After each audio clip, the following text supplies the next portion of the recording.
namanya tidak Khadijah. Tidak mencontoh Nabi ya kita. Berarti kita nggak mencontoh Nabi ya. Nabi istrinya Khadijah. Janganlah sepinci itu. Janganlah sedangkal itu. Ya. Nah, jadi kita mengaji kitab, mengaji guru. Nah, kita memahami, ya Allah, rupanya luas ilmu pengetahuan agama. Banyak sekali perbuatan Nabi ada, tapi kita tidak boleh membuatnya karena perbuatan istimewa. Kemudian Rasulullah pernah menikah dengan seorang wanita tanpa wali. Padahal kita tidak boleh menikahi wanita tanpa wali. Janda dari Zaid bin Haris, janda dari anaknya itu, karena Zaid Harisah ini anak angkat Rasulullah. Karena dia anak angkat Rasulullah, dinikahkanlah dengan wanita terbaik oleh Rasulullah. Ketika dinikah dengan wanita terbaik, ternyata saking baiknya itu kastanya pada derajatnya sangat tinggi di dalam diri suku Quraisy. Sedangkan Zaid bin Harisah ini orang biasa-biasa saja, memang anak angkat Nabi. Setelah menikah, karena hidupnya sederhana, tidak bahagia, tidak sesuai jiwanya, ketinggian jiwa istrinya. Kemudian siapa tadi merasa MC? Tahu MC? MC itu bahasa Belanda. Minder waarder het complex. Minder itu artinya rendah diri. Minder waarder het complex. Ada suatu ketegangan jiwa, merasa rendah saja artinya. Sedangkan istrinya tadi biasa-biasa saja, kelihatan tinggi terus, tak sesuai dia. Lalu bercerailah antara Zaid dengan istrinya itu. Ketika bercerainya itu sedih dia, yang janda Zaid tadi. Kok aku dicarikan oleh Rasulullah seorang yang biasa-biasa saja? Mengapa Rasulullah tidak mencarikan derajatnya agak lebih tinggi? Karena dia merana, stres dia mendapatkan suami seperti itu. Nah, maka Allah Subhanahu wa taala memerintahkan kepada Nabi Muhammad SAW agar menghiburnya. Dan ujung-ujungnya dia minta dinikahi oleh Rasulullah. Menikahnya tanpa wali. Nah, turun ayat, karena turun ayat kepada Rasulullah agar dia menghibur orang-orang yang stres, janda-janda yang ditinggalkan oleh suaminya karena perang, dan banyak lagi pertimbangan Rasulullah SAW dalam menikahi seorang wanita. Nah, jadi Bapak dan Ibu terhormat, banyak sekali hal-hal yang harus kita pahami. Kalau kita lihat sekali lalu, mana contohnya? Mana contohnya? Mana contohnya? Nah, memang ada hadis dari Nabi SAW, man amila amalan laisa minna fahuwa raddu. Siapa mengamalkan suatu amalan yang tidak dari kami, kata Rasulullah, maka dia ditolak. Nah, tapi harus kita pahami apa yang dimaksud dengan laisa minna. Karena ada ucapannya laisa minna, ada ma minna, ada la minna. Apa bedanya laisa? Apa bedanya ma? Apa artinya la? Nah, kalau ma itu tidak akan pernah selama-lamanya. Ada lagi lan. Lan artinya dalam bahasa Indonesia tidak semuanya, tapi tidak di dalam bahasa Arab banyak mengandung arti. Kemudian jawabannya bala. Bala artinya iya. Kemudian na'am artinya iya juga. Nah, saya ketika 2013 di Masjidil Haram, saya ngambil oplet untuk pergi ke taksi, pergi ke asrama. Saya katakan, ya akhil karim, limadha anta dhahabna huna wa hadha Masjidil Haram. Jadi labudda alaika an ta'awanu 'ala al-birri wat taqwa. Lalu saya katakan, di Masjidil Haram ini tolonglah saya untuk berangkat, karena tolong menolong itu adalah dianjurkan oleh Allah. Wa ta'awanu 'alal ismi wala ta'awanu 'alal ismi wal 'udwan. Hanya tidak boleh tolong menolong dalam hal berbuat dosa. Kalau soal mengantar ini tolonglah saya antar. Apa jawabnya? Hadza Masjidil Haram. Nah, ini kan Masjidil Haram. Saya jawab, na'am, laisa na'am, bala. Jadi kalau sudah sangat pasti sekali, ini kan Masjidil Haram ini. Itu jangan jawabnya na'am, iya, tapi jawabnya bala, bahkan iyo bana. Nah, jadi ada iya, na'am. Tapi kalau betul-betul iya, jawabnya bala. Kalau dalam bahasa Indonesia, iya aja semuanya. Na'am artinya iya, bala artinya iya, kemudian la artinya tidak, laisa artinya tidak, ma artinya tidak, semuanya sama. Karena itu terjemahan di dalam bahasa Indonesia sifatnya membantu sementara, tidak bisa digunakan untuk mengambil keputusan hukum. Disitulah kitab-kitab kuning itu diperlukan. Nah, dalam hadis dinyatakan, innallaha la yaqbidul ilma intiza'an yantazi'uhu al-ibadu walakin yaqbidul ilma biqabdil ulama hatta idza lam yabqi 'alimun ittakhadha an-nasu ru'usan juhalan fasu'ilu fa'aftau bi ghairi ilmin fadallu wa adallu. Akan datang nanti satu masa manusia memberikan keputusan tidak berdasarkan ilmu yang dalam tentang ilmu pengetahuan agama. Dallu, orang itu sesat dan menyesatkan orang lain. Jadi lainnya saja yang sesat, orang lain ikut jadi sesat. Kenapa? Karena memberikan fatwa serampangan bi ghairi ilmin fadallu wa adallu.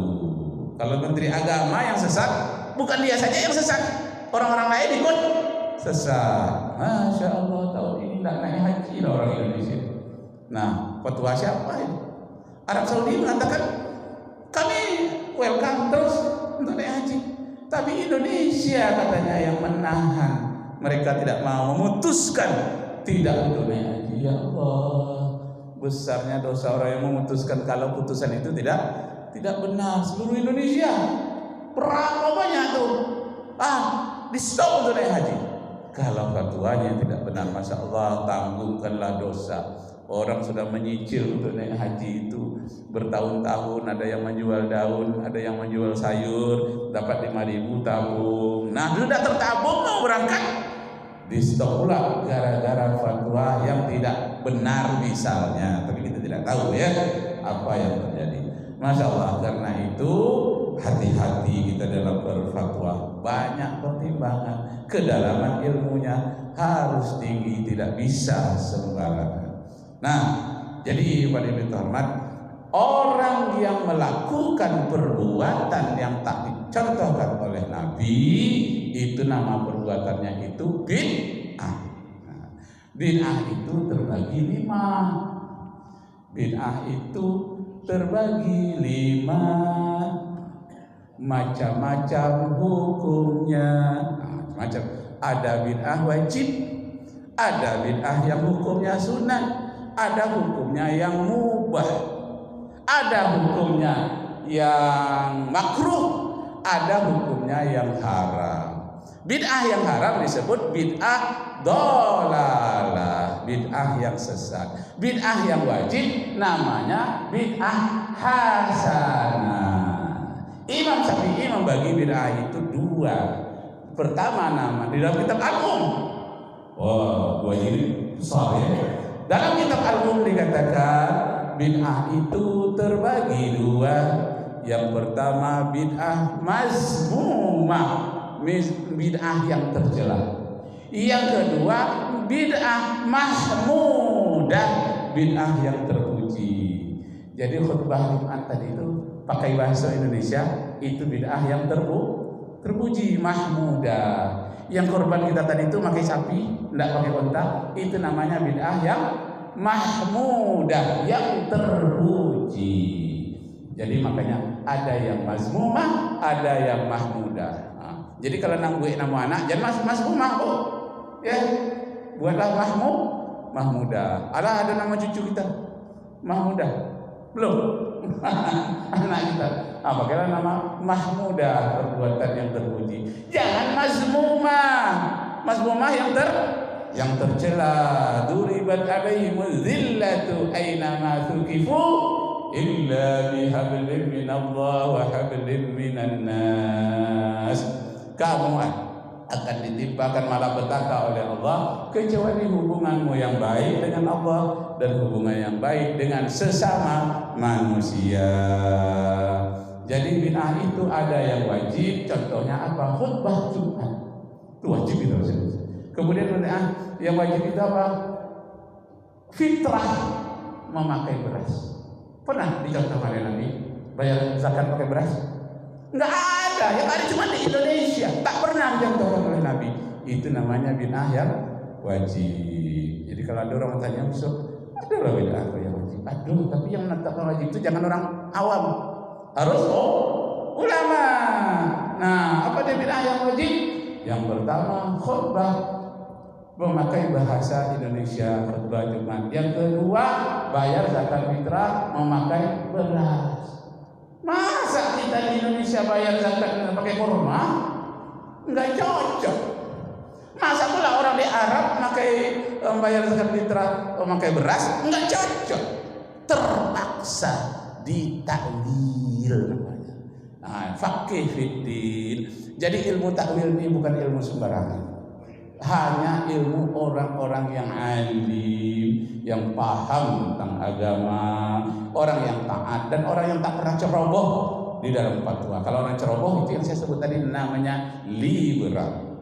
Itu dapat ilmunya itu dari Amerika. Doktor dia dalam bidang hukum Islam, tapi gurunya orang Yahudi. Nah, itu gawat. Kalau orang Yahudi, walan tarda'ankal yahudu walan nasara hatta tattabi'a millatahum. Yahudi dan Nasrani takkan pernah senang hati kepadamu sebelum kamu tunduk dan patuh mengikuti agama mereka. Jadi oleh itu hormat kata-kata bid'ah, badi' itu ayat Al-Quran. Allahu badi'us samawati wal ardh. Allah lah yang membuat bid'ah langit dan bumi. Apa artinya badi' tadi? Bid'ah itu membuat sesuatu yang tidak ada contohnya. Jadi Allah menciptakan bumi tidak ada contoh sebelumnya. Membuat langit dan bumi tidak ada contoh sebelumnya. Itu namanya badi'us samawati wal ardh, memulai penciptaan langit dan bumi. Badi' atau bid'ah tadi ada dua artinya. Badi' artinya pencipta, tidak ada contoh. Yang kedua, badi' itu artinya membuat indah segala sesuatu. Termasuk membuat indah masjid kita pakai kaligrafi. Ditanya orang, "Ustaz, ya, Ustaz kan imam." Pak Zainal ditanya, "Ustaz kan imam ya Ustaz? Aku banyak huruf indah-indah tuh. Ada contoh dari Nabi?" Nah, tak ada Nabi betul-betul sekali ini. Pilih ada. Pertanyaannya, apa hukumnya Ustaz? Membuat sesuatu yang tidak ada contohnya dari Nabi. Jawablah, hukumnya ada 5. Jadi kalau guru jadi ya balik ke kalau balik ya. Bid'ah itu ada 5, termasuk di antara bid'ah itu mubah.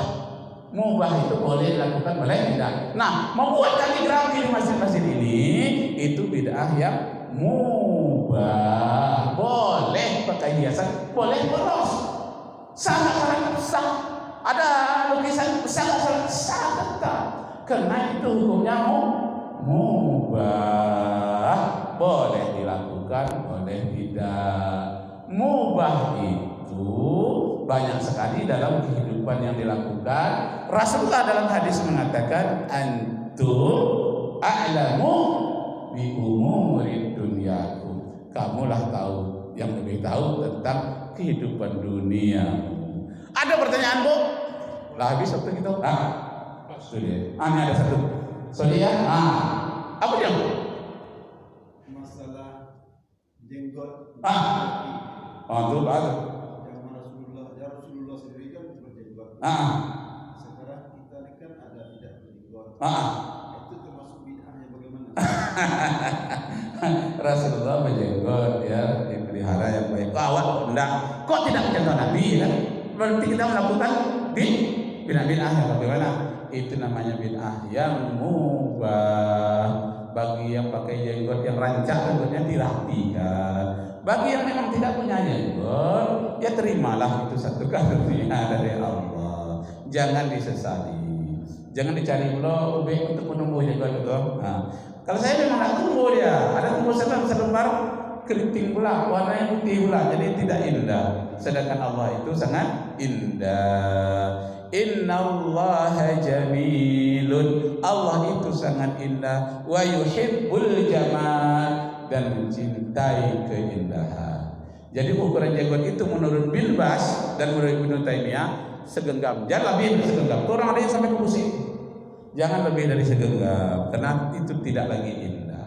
Kemudian dirapikan. Jadi lihyah itu di dalam hadis itu dikatakan, kata Rasulullah, rapikan kumismu. Dirapikan itu bukan dicukur rapi, bisa cukur rapi juga tak apa-apa. Dirapikan kumismu, peliharalah jenggot itu. Dipelihara jenggot itu seperti memelihara taman. Kalau lah panjang ya digunting. Kalau dibiarkan saja itu tidak dipelihara namanya. Dibuat dia indah. Nah, dirapikan, indah dipandang. Nah, jangan terlalu panjang. Dengan indah seperti itu ikut sunnah Nabi Sallallahu Alaihi Wasallam. Ibu, ada pertanyaan? Ada cik, ada pak cik. Yang pendek aja ya. Nabi Muhammad tadi kan ada wali nikahnya kan? Nabi Muhammad kan ada wali nikah, ada kan? Wali nikah ya. Adam Adam di Jawa baca Ustaz. Baca? Kan ada wali nikahnya, Adam Jawa. Iya, Adam dan Hawa langsung Allah saja wali nikahnya ya, karena belum ada manusia lain. Iya, karena Hawa ada wali nikahnya. Iya, itu syahadat. Oh, ke situ Pak ya. Oh, ini apa ini termasuk Allahumma faqihna fiddin. Lah mulai agak mendalam ilmu agamanya. Ya, itu yang diharapkan itu. Jadi orang yang dalam ilmu agama itu ada kritis di otaknya. Ada kritik. Jadi tidak menerima gitu saja. Ada kritiknya, tapi kritik yang benar, yang indah, yang bagus, demi mendapatkan keridhaan Allah Subhanahu wa taala. Ibu tak ada ya? Cukup demikian. Besok kita sambung lagi. Ini menarik kajian ini. Nah, kita sambung yang menarik, kita sambung supaya jangan ada yang mengantuk. Iya kan? Mudah-mudahan Allah menyayangi kita semua. Wabillahi taufiq wal hidayah. Wassalamualaikum warahmatullahi wabarakatuh. Ayo menjauh, sudah tidak ada yang lalu dah. Syukurlah. Iya, kalau banyak yang lalu sedih, boy. Awaklah serius. Alhamdulillah, terima kasih kita ucapkan kepada Ustaz. Mudah-mudahan apa yang disampaikan bermanfaat bagi kita semua. Amin. Baik, hanya itu yang kita bisa